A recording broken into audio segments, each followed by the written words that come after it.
이제 많아요. 100명, 200명 많은 사람들 앞에서 강의하고 또 강연하고 발표하려면 어떤 준비를 해야 될까요? 어떻게 하면 실수하지 않고 잘 전달할 수 있을까요? 1년에 한 5, 6차례 군대에 가서 강연하는 것 같아요. 장교 교육도 있고 그렇지만 이제 사병들 강연은요 정말 많이 앉아 있어요. 제 아들 같은 사람들이 200명, 많게는 막 600명 대대 연대 앞에서 이제 인문학을 강연하기도 하고 맹자를 강연하기도 하죠. 사람들 많은 가운데서 얘기를 해야 될 때 어떻게 해야 할까요? 예, 오늘 제가 몇 가지 이야기를 좀 나누겠습니다. 첫 번째는 기본적으로 지켜야 될 8가지 준비 사항을 좀 말씀드릴게요. 리허설 이전에 미리 준비해야 될 것. 리허설이 제일 중요하죠. 스티븐 잡스 얘기도 좀 하려고 합니다. 스티븐 잡스가 어떻게 했는지. 그리고 프레젠테이션이란 무엇일까요? 그 정의도 한번 보고요. 그리고 마지막에 방송할 때, 얘기할 때 어떤 식으로 얘기하고 어떤 식으로 대화하는 것이 더 설득력이 있는지, 더 파급 효과가 있는지 그런 얘기도 여러분들과 나눠보겠습니다. 제가 여러분 이 오프닝에서 말씀드리고 싶은 게 있는데 강연하고 있는 그 상태를 그냥 녹음을 했거든요. 프레젠테이션 어떻게 하면 좋은가 그 강연을 할 때 그걸 녹음한 상태인데 그때 마이크가 별로 안 좋았어요. 그래서 웅웅거리고 그런 면이 있는데 새로 만들까 그러다가 현장의 느낌도 있고 거기서 대화하던 느낌도 있고 그래서 그냥 이걸 제작해서 여러분들에게 드리기로 했습니다. 네, 어떻게 하면 프레젠테이션을 잘할 수 있을까요?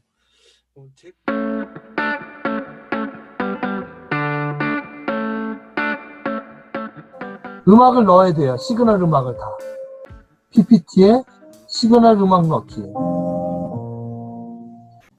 키워드에 오프닝 때 키워드 사운드 바이트 꼭 넣기. 요거 하겠습니다. 그 다음에 관계 영상. 영상도 7분 중에서 1분 넘지 않도록. 강조법 5가지 있죠? 우리 4가지까지 했는데 강조법 5가지 또 한 겁니다. 7번은요. 책 본문 있죠? 책 본문은 스캔해서 넣으세요. 이런 거예요. 이렇게. 예, 요거 1회 이상 하셔야 돼요. 이런 거예요. 예. 형광펜 등으로 화면 지적하기. 화면 지적하기를 1회 이상 하셔야 돼요. 발표하면서. 그 다음에 PPT 어둡게 하고 말하기. 교실에서 선생님이 갑자기 화이트, W 탁 치면 하얘져요. 그럼 요 앞에서 선생님이 얘기하면 딱 집중이 되겠죠. 예전에는 도실에서 PPT를 펼쳐 보이면서 이렇게 강연을 했거든요. 그런데 이제는 PPT가 아니라 영상으로 해야 되는 상황이 됐어요. 코로나 바이러스가 퍼지고 직접 만나지 못하니까 이제 영상으로 발표하는 겁니다. 근데 이게 뉴 노멀 시대에도 코로나 바이러스가 끝나더라도 이제 앞으로 이제 MP4로 영상을 만들어서 발표를 보내고 강연을 보내고 이런 일들이 늘 것 같아요. 확실히 늘 겁니다. 이것을 받았어요. 교육부에서 나온 하달 사항인데 학생들에게 디지털 분야 핵심 인재로 양성하려는 거죠. 발표도 영상으로 발표할 수 있게끔 하고. 그래서 학생들에게 실무적인 클라우드 사용법 또는 영상 제작법 이런 것을 만들도록 교육하는 것이죠. 예전에는요, 선생님보다 앞선 세대는 입사할 때 1970년대는 타자기 칠 줄 아는가 이런 걸 물어봤죠. 80년대는 컴퓨터 할 줄 아는가 이런 걸 물어봤죠. 90년대는 엑셀 만들 줄 아세요? 이런 걸 회사 면접할 때 물었었거든요. 지금은요, 영상 만들 줄 아는지 묻는 회사가 많이 들었어요. 영상을 만들어서 발표할 줄 알고 영상을 만들어서 저 건너편의 나라에 보내서 서로 교육을 맺을 수 있고 그런 인재들을 회사와 또 언론기관 여러 단체에서 원하는 겁니다.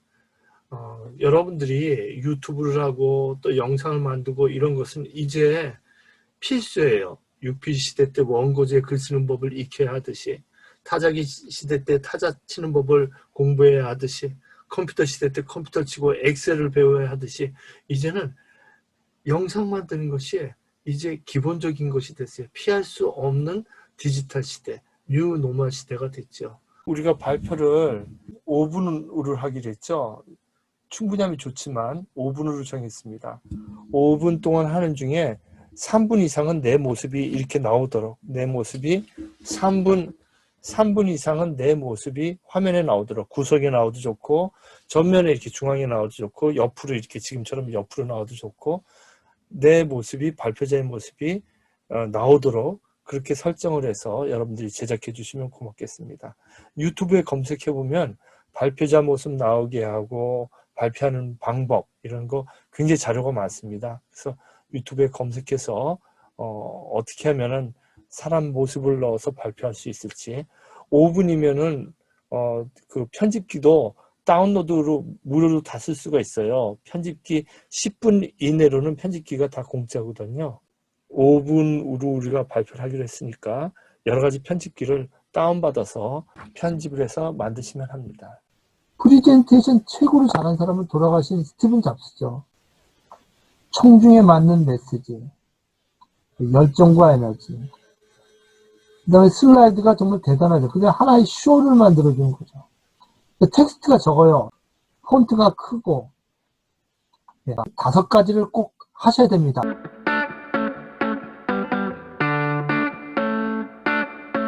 프리젠테이션을 들으실 때요. 어떨 때 제일 기분 나쁘셨어요? 기분 나쁠 때 없었어요? 이렇게 저 사람이 무슨 얘기를 저렇게 하지? 듣기 전에, 내용 이전에 기분 나쁠 적이 있죠.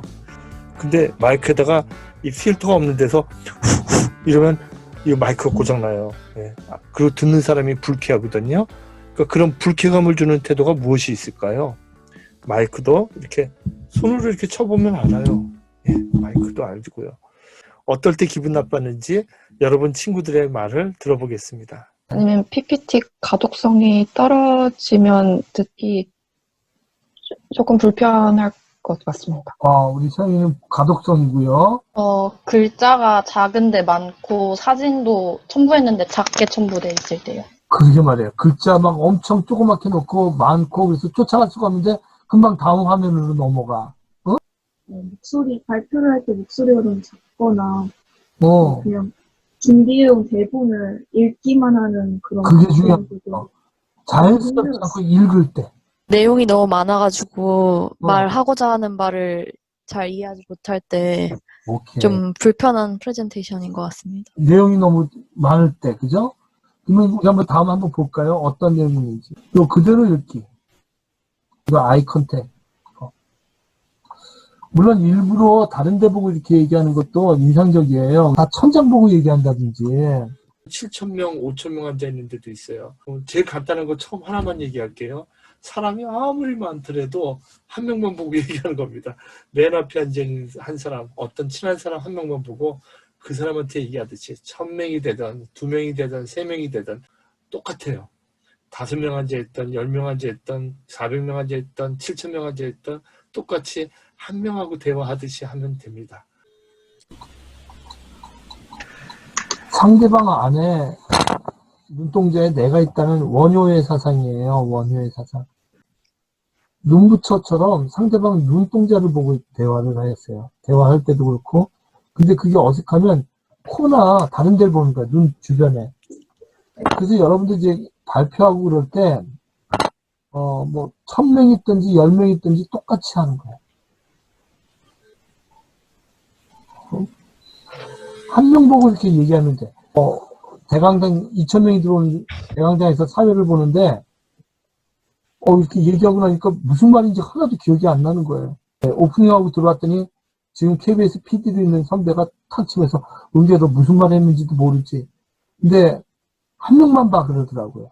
지금도까지도 그래요. 지금까지도 강의하거나 강연할 때 한 명만 봐요. 이렇게. 그리고 그걸 점차 확대시킨 겁니다. 다른 사람으로도 보고.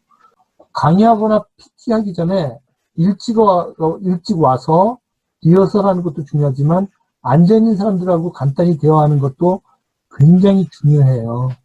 잘 지냈어요? 어디 살아요? 이렇게 하면서 이제 뒤에 있는 사람들하고 몇 사람만 인사를 하면 그 청중들이 이 사람이 우리랑 친해질 마음이 있구나. 그 앉아있는 사람들에 대한 정보를 짧은 시간에 캐치할 수가 있어요. 그게 달라요.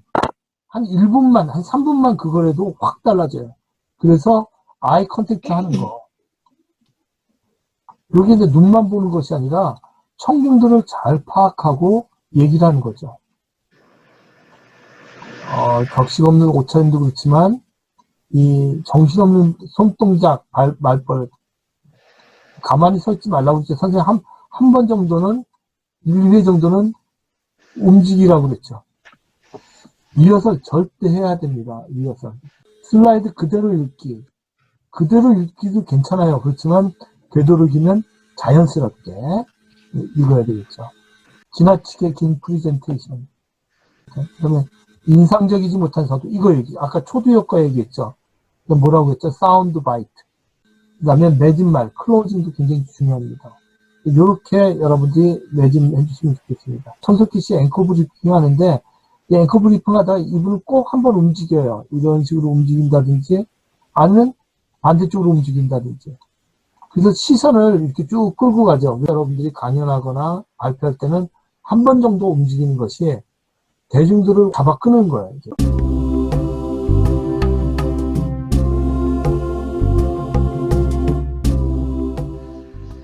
프레젠테이션은 무엇인가? 첫 번째는 전달 매체를 이용한다는 거죠. 두 번째는 한정된 시간에 내용을 정확하게 전달해야 돼요. 그러니까 시간이 굉장히 중요해요.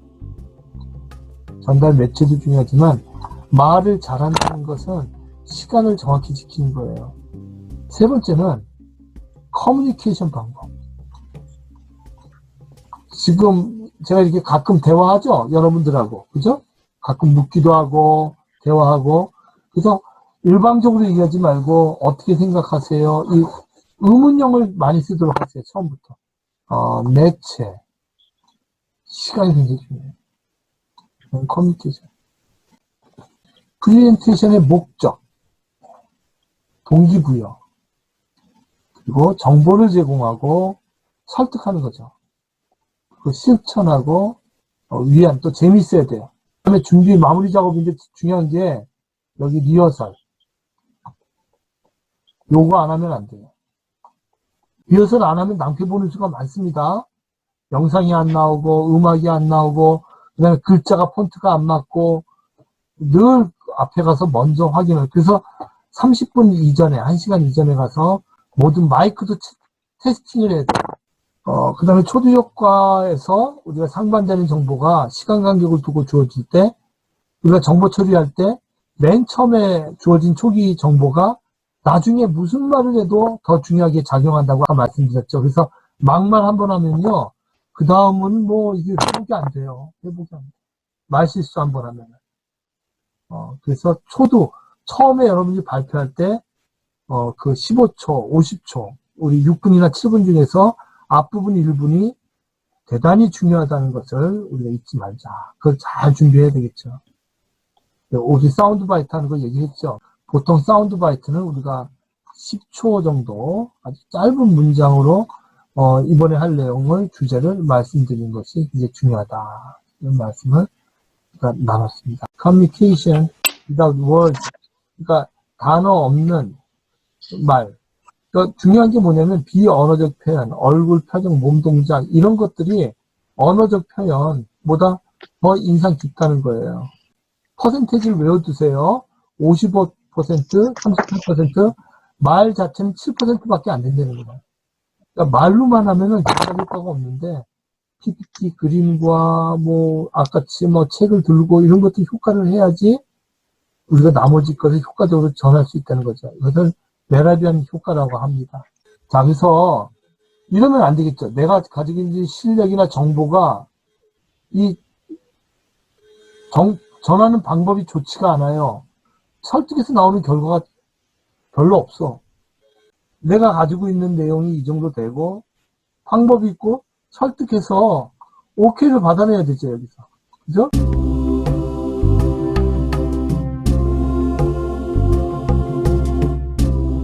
우리가 마지막으로 실제적인 거 비교를 해보려고 합니다. 어떤 식으로 해야지 프레젠테이션이 더 의미가 있는지. 2년 정도 KBS TV라는 방송에 기획위원도 하고 회의도 하고 또 가끔 출연도 한 적이 있었습니다. 그때 그 같은 시기에 TVN에서 비슷한 방송이 있었습니다. 그 방송 이름이 비밀 독서단이었어요. KBS에서 하던 TV 책을 보다는 물론 현실적인 문제가 있었어요. 그 당시에 이렇게 언론 통제가 강했던 시대였다고 하죠. 그때 좀 진보적이고 자유로운 사상을 가진 PD들은 다 이 방송으로 보냈다고 하죠. 왜냐하면 월요일 날 밤 11시 40분에 했거든요. 누가 월요일 날 밤 11시 40분에 누가 방송을 봐요. 일요일 날 쉬었다가 월요병이 있는데 시청률이 낮았어요. 그때 TVN에서 비슷한 방송이 생긴 겁니다. 근데 비밀 독서단 이 방송은 토요일 날 낮에 방송하는 거예요. 그럼 뭐 이거 게임이 안 되죠. 토요일 날 낮에 방송하는데 더 많은 사람이 보겠죠. 그냥 시간대 문제가 아니라 방송 그 제작 방법에 좀 차이가 있었어요. 여러분들이 지금부터 한번 그 차이를 살펴보겠습니다. 자, 그래서 오늘은 윤동주 평전을 중심으로 그의 삶과 그의 시 세계를 깊이 들여다보려고 합니다. 오늘 함께 하실 분들 소개해드리겠습니다. 아름다운 윤동주 시인의 시를 더 아름답게 낭송해 주신 배우 김미숙 선생님 모셨습니다. 네, 그리고 윤동주 평전의 저자 소설가 송우혜 선생님 모셨습니다. 또 매년 2월이면 윤동주의 시를 가지고 다양한 대중 강연을 하신다는 숙명여대의 김은교 교수님 모셨습니다. 또 이분은 윤동주 시인과 아주 특별한 인연을 맺으신 분인데요. 윤동주 시에 매료돼서 한국어도 배우시고 또 지난 1995년 KBS와 공동 제작으로 윤동주 다큐멘터리를 만드신 전 NHK의 프로듀서, 또 지금은 작가로 활동하고 계시는 일본인 다고 기치로 씨 모셨습니다.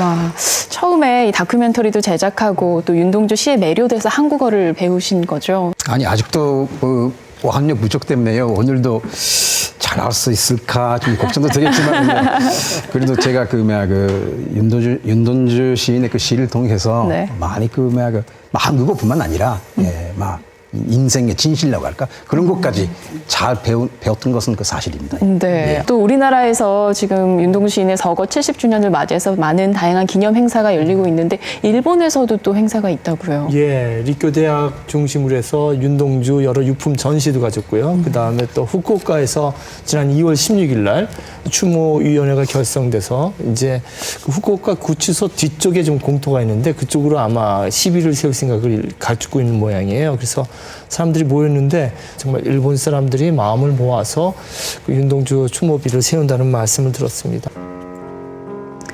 누나의 얼굴은 해바라기 얼굴. 해가 금방 뜨자 일터에 간다. 해바라기 얼굴은 누나의 얼굴. 얼굴이 수거들어 집으로 온다. 오케이. 이런 부분 있죠. 그러니까 PPT 강의할 때 아까 글자 쓰는 것보다도 이렇게 원본을 갖다 이렇게 보여주는 것도, 이거 원본 아니에요, 근데. 원본 아닌데, 효과가 이게 더 있다는 거죠. 이런 식으로 보여주는 것이. 마음 한철. 절벽 위에 둘이 서 있는데 뭐라고 되냐면 마지막 귀절 미인이 절벽적으로 한 발 더 나가며 내 손을 꼭 잡았고 나는 한 발 뒤로 물러서며 미인의 손을 꼭 잡았다. 한철 머무는 마음에게 서로의 전부를 쥐어주던 때가 우리에게도 있었다. 서로 반대 방향으로 가고 있지만 그 반대 방향으로 가는 것의 중간 지점에 느껴지는 그 압력, 그거 자체가 사랑이다. 야, 이게 한철 머무는 마음에라는 표현이 너무 멋있는 그러니까 지금 여기잖아요. 네. 그러니까 굉장히 가난한 연인들이어서 힘들었는데 통영에 가서 그 한순간에 아주 찬란한 사랑을 하는 거예요. 아니라 그대도 나를 떠난 것이라는 생각이 들었다. 여기가 되게 그 다음인데 내가 아파서 그대가 아프지 않았다는 말이 이거 진짜 막 참고 있잖아. 맞아요. 내가 아픈 거야. 그래서 그대가 아프지 않은 거야. 나 미치겠네. 아니, 이게 이런 부분이 훅훅 가는 거예요. 맞아요. 지금은 우리가라는 시 40페이지에 있었어요. 40페이지? 아, 나도 그거 보았네. 야, 진짜 오랜만에 참 묘한 프로 한다. 야, 정말 이게 우리 앞으로 매주 시를 넣자. 이거 좋아. 유황 같아. 내가 이러고 있다는 게 너무 신기해 나는. 40페이지 줄 쳤어 나도 이렇게. 예, 늘 와닿았죠. 가슴이 찡해요. 진짜 한번 읽어줘요 신기주 기자. 그때 우리는 자적이 지나서야 좁은 마당을 별들에게 비켜주었다. 진짜. 별 밝은 날 너에게 건네던 말보다 별이 지는 날 나에게 빌어야 하는 말들이 더 오래. 이 연, 마지막 이 새해 연이 정말 미치겠더라고요. 그리고 시집은 미치겠더라. 컴퓨터로 하면 맛이 안 나. 확실히 딱 이 그립감 좋아요. 그립감. 맞아. 그립감. 어떠셨어요? 첫 번째는 KBS TV 책을 보다였고 두 번째는 TVN의 비밀 독서단이었습니다. 이제 여러분들 생각을 한번 자유롭게 말해보세요. 네, 첫 번째는 뭔가 손글씨의 형태로 원문을 보여주고 뒤에 그 배경을 시각화해줘서 좀 더 분위기가 와닿는 느낌이었다면 그 두 번째는 스캔을 해서 낭독하는 부분을 하이라이트하면서 보여주었잖아요. 그렇지. 그래서 책 자체를 보여줘서 제가 그 내용을 좀 더 잘 읽을 수 있다는 느낌을 받았습니다. 그래요. 공감이라는 단어가 중요한 거예요. 그 첫 번째는 전문가들이 나온 거거든요. 전문가들이 나왔는데 공감이 없어. 일방적으로 자기 지식을, 아까 커뮤니케이션이 굉장히 중요하다고 그랬는데, 그런 식의 방법이 아니라, 막 두 번째에서는 자기 자신이 무장형 해제하면서 막 사람들하고 접근하잖아요. 이런 시도들이 첫 번째, 그 시청률이 어디가 높았을까? 똑같이 책을 소개하는 그런데. 아무래도 두 번째 영상이 네, 그랬어요. 사실은 고급 정보를 고급 전문가들이 나와서 고급스러운 정보를 주지만 전달하는 방식이 내가 봐서는 후자가 뛰어난 거예요. 근데 후자 중에서 뛰어났던 부분은 책을 원문을 보여주고 이렇게 줄치는 거예요. 그러니까 이런 식으로 하라고, 여러분들. 네. 이런 것들이 확실히 나도 책을 읽는 듯한 느낌을 주는 거죠. 독자들도 책을 읽는 듯한 느낌을 주는 것이고, 이런 장면들. 이런 장면들이 이제 오히려 전문가들보다 오히려 이 사람들이 책에 대해서 더 애정을 갖고 있다는 느낌을 갖게 하는 것이죠. 책 본문을 어떻게 스캔하면 좋은지요? 예, 책 안에 책 스캔, 내 손 안에 책 스캐너, V플랫을 핸드폰에 저장하는 겁니다. V플랫을 저장하면요, V플랫을 저장하고 핸드폰으로 보면 이렇게 나와요. 이걸 찰칵 찍으면 저장하기가 되는 겁니다. 그래서 찰칵 찍은 다음에 보면은 이게 책이 펼쳐져서 이렇게 핸드폰을 놓고 보면 이런 식으로 책 페이지가 잡힙니다. 이걸 이제 저장 누르면은 딱 저장되는 거죠. 그래서 저장하기를 저장해서 그거를 이제 사진으로 받아서 화면으로 보여주는 겁니다. 그러면 깨끗하게 책을 펼쳐서 보여줄 수 있죠. 책이 펼쳐져서 이렇게 나옵니다. 이렇게 스캔하는 것보다 더 깨끗이 나오죠. 이렇게 다양한 그 스캔 앱이 있어요. 다 무료니까 오피스 렌즈나 어도브 스캔이나 캠 스캐너, V플랫을 이렇게 골라서 쓰시면 되겠습니다. 저는 V플랫을 맨 마지막 V플랫을 사용하고 있습니다. 예, 핸드폰에 이렇게 저장을 해놓고 사용하면 편리하지요. 제가 보기엔 시간대도 문제가 있지만 월요일날 11시 40분하고 토요일날 낮방송하고 이건 말이 안 되죠. 비교가 안 되지만 지금 여러분들이 여러 얘기를 하셨잖아요. 그걸 다 포함해서 더 문제가 있는 것 같아요. 정리하면서 말씀드리면 첫째는 대사가 짧아요. 아까 KBS TV 책을 보다는 전문가들이 나와서 짧은 강연하듯이 한 사람이 한 2, 3분씩으로 얘기를 하거든요. 근데 이 TVN의 비밀 독서단은 2, 3분이 아니라 그냥 한마디 두 마디 하면서 왔다 갔다 토싱하는 거예요. 토싱하듯이 말을 하거든요. 사회자가 그렇게 진행하면 할 수가 있어요. 말을 갖다 토싱하듯이 문제를 주고 막 대화하게 만드는 거죠. 빈번하게. 그럼 보는 사람들이 긴장하고 이렇게 보죠.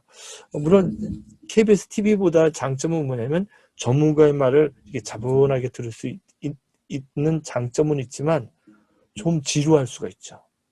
아까 비밀 독서단은 굉장히 자유롭게 얘기를 하고, 그래서 첫 번째는 강연이 아니라 대화하는 느낌이다. 두 번째는 출연진이 TV 책을 보다는 그 책에 대해서 가장 전문가들을 섭외해서 나오게 했거든요. 독서다는 그 전문가들의 이야기는 카메라로 찍어서 영상으로 삽입을 하고 누구나 나도 저 정도는 읽을 수 있다라는 평범한 사람들이 나와서 평범한 연예인들이 나와서 우리 곁에 그냥 친구처럼 막 자유롭게 얘기를 해주는 거예요. 그럼 마음이 편안하죠. 세 번째는 뭐가 있을 거예요? 말할 때, 발표할 때 책을 쥐고 얘기하는 거예요. 이렇게 제가 정종 시집 얘기하면 정종 시집 들으면서 얘기를 하는 거. 이게 신뢰감을 주는 거예요. 근데 TV 책을 보다는 제가 가면은 이제 작가가 다 이렇게 줄을 쳐줘요. 김은교님 대본 있죠? 김은교라고 써있고 MC가 있고 대본이 있고. 그래서 이 대본을 다 외워서 얘기하는 식이에요. 그러니까 손에 아무것도 없죠. 이걸 다 외우고 자연스럽게 얘기하는 것처럼 마치 얘기하지만 대본이 다 있는 거죠. 그런데 TVN의 비밀 독서단은 책을 들고 나오는 거예요. 책을 들고 나와서 책을 다 들고 있어요. 출연자들이. 그래서 책을 같이 막 공부하는 듯이 보고 책의 지면을 보여주고 이런 데서 아주 강한 참여, 내가 같이 책을 보는 듯한. 그래서 여러분 발표할 때 책을 들고 있는 것이 굉장히 중요합니다. 책을 들고 보여주고 또 책을 옆에다 이렇게 쓱 올려주기도 하고 이렇게 옆에다 참조해서 보여주기도 하고 이런 것들이 보는 사람에게 신뢰감을 느끼는 거죠. 저 사람이 그냥 얘기하는 게 아니라 책을 보고 책 안에 다 줄을 치고 검토하고 얘기하는구나. 이런 신뢰감을 줄 수 있는 거죠. 그런 신뢰감을 TVN의 비밀 독서단은 충분히 주고 있는 겁니다. 그래서 여러분 발표할 때 책을 쥐고 있는 모습을 보여주는 것도 굉장히 중요하다는 것, 이것도 기억해 주시면 고맙겠습니다.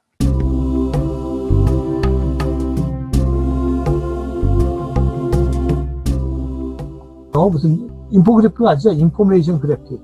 윤동주 시인을 사람들이 어떻게 생각하는가 한 1000여 명을 조사를 해서 구글을 통해서 조사를 해서 인포그래픽을 만든 적이 있어요. 윤동주 시에서 제일 많이 나오는 단어 이런 것도 인포그래픽을 하고 윤동주 시 하면 생각나는 단어 뭐 어머니, 별, 나무 뭐 이런 식으로 인포그래픽을 단어가 이렇게 크게 나오게끔 한눈에 알 수가 있죠. 그래서 발제할 때 그림으로 이렇게 한눈에 알 수 있게끔 그림으로 만드는 작업들은 굉장히 중요하다. 꼭 하자고 했죠. 다른 건 안 하고 지금 포인트를 펜으로 바꾸는 거 아니면 포인트를 화살표 이건 1위 하기로 했습니다. 그래서 영상에서 넣어서 이것을 준비해 주시면 고맙겠습니다. 종교를 얘기할 때는 순서대로 얘기해요. 어떤 순서냐면 우리나라에 들어온 순서대로 예를 들어요. 그러니까 무당 얘기 먼저 하고 그다음에 불교, 유교, 그다음에 동학, 뭐 천주교, 그다음 개신교 이런 식으로 순서대로 얘기해줘요. 대중들 앞에서 얘기할 때. 그게 아니라 내가 가진 종교만 얘기를 하면은 사람들은 마음을 안 열어요. 이게 뭐 지금 여기가 저 사람은 여기가 무슨 성당인지 아나? 여기가 뭐 사찰인지 아나? 여기가 뭐 교인지 아나? 왜 저래? 이렇게 거부감이 생기거든요. 그러니까 종교를 얘기할 땐 되도록이면 모든 종교를 얘기하거나 아니면 아까처럼 원효 얘기할 수밖에 없다면 지금은 원효를 예를 들지만 다음에 또 뭐 카톨릭 예를 든다든지 이렇게 균형 있게 해주는 게 좋다는 거죠. 정치 얘기를 할 때도 균형감을 이렇게 되도록 줄 수 있도록 아주 조심해야 된다. 클로징 할 때도 음악을 꼭 넣어서 밖에서 얘기할 때는요 팔짱하고 이게 팔짱 끼고 얘기하는 거 이거 안 돼요. 그 다음에 주머니 넣고 얘기하는 거 그 다음에 어디 기대고 얘기하는 거 이거 안 된다고요. 기대고 얘기하거나 이런 것들 도탁에 기대고 얘기하는 거 이런 것들 팔짱 뒷짐 양손을 주머니에 넣는 거 그 다음에 기대서 얘기하는 거 이런 거 하지 않도록 이렇게 하시기 바랍니다. 그 다음에 마지막에 질문 꼭 넣어주세요. 이야기 도중에 받는 질문은 다 받았어요. 다 받고 모르면은 그건 다음에 아니면 이따 끝날 때 식사하면서 할 얘기 같아요. 뭐 이렇게 한다든지 아니면 모르면 제가 잘 모르는데 좀 조사해서 나중에 말씀드리겠습니다. 제 카톡으로 말씀드리겠습니다. 정확히 얘기하면 됩니다. 자기 주장을 진술하기 위한 질문 이런 거 많아요. 괜히 막 자기 얘기를 하려고 자기 잘난 척을 하려고 질문을 하는 거예요. 그럴 때도 그럴 때는 받는 질문을 그러면 선생님은 어떻게 생각하세요? 이렇게 역으로 보내는 거죠. 그리고 또 발표자를 공동에 빠뜨리려고 하는 질문이 있어요. 그럴 땐 여러분들은 어떻게 생각하세요? 이렇게 다른 청중한테 얘기하는 거예요. 저 사람이 내 욕을 하는 거예요. 아이 뭐 오늘 뭐 별로 도움이 안 되네요. 그래서 아이 고맙습니다. 이렇게 넓게 얘기도 하고 아무리 해도 대답할 수 없을 때는 죄송합니다. 제가 다음에 말씀드리겠습니다. 질문도 받을 수 있도록 해주시기 바랍니다. 네. 지금까지 프레젠테이션을 하기 위한 기본적인 8가지 조건에 대해서도 말씀드리고 스티븐 잡스는 어떤 식으로 강연했는지 또 좋지 않은 강연의 모습은 어떠한 것인지 강연, 프레젠테이션의 그 정의는 무엇인지 그 3가지로 얘기를 했었죠. 그것도 늘 기억하시고요. 리허설이 굉장히 중요합니다. 그죠? 리허설이 굉장히 중요하고 그리고 그 방송에 2가지 방송의 예를 한번 비교해 봤습니다. 윤동주 시인은 평생 생에 말이 없었대요. 그런데 한 번 얘기하면 말을 그렇게 멋있게 해서 무서웠다고 친구 유영 교수가 여러 번 글을 썼지요. 윤동주는 은진중학교에 있을 때 웅병부에 들기도 했죠. 그래서 말을 할 때는 확실하게 했다고 그렇게 얘기를 해요. 우리가 말하고 싶지 않은 마음 저도 알아요.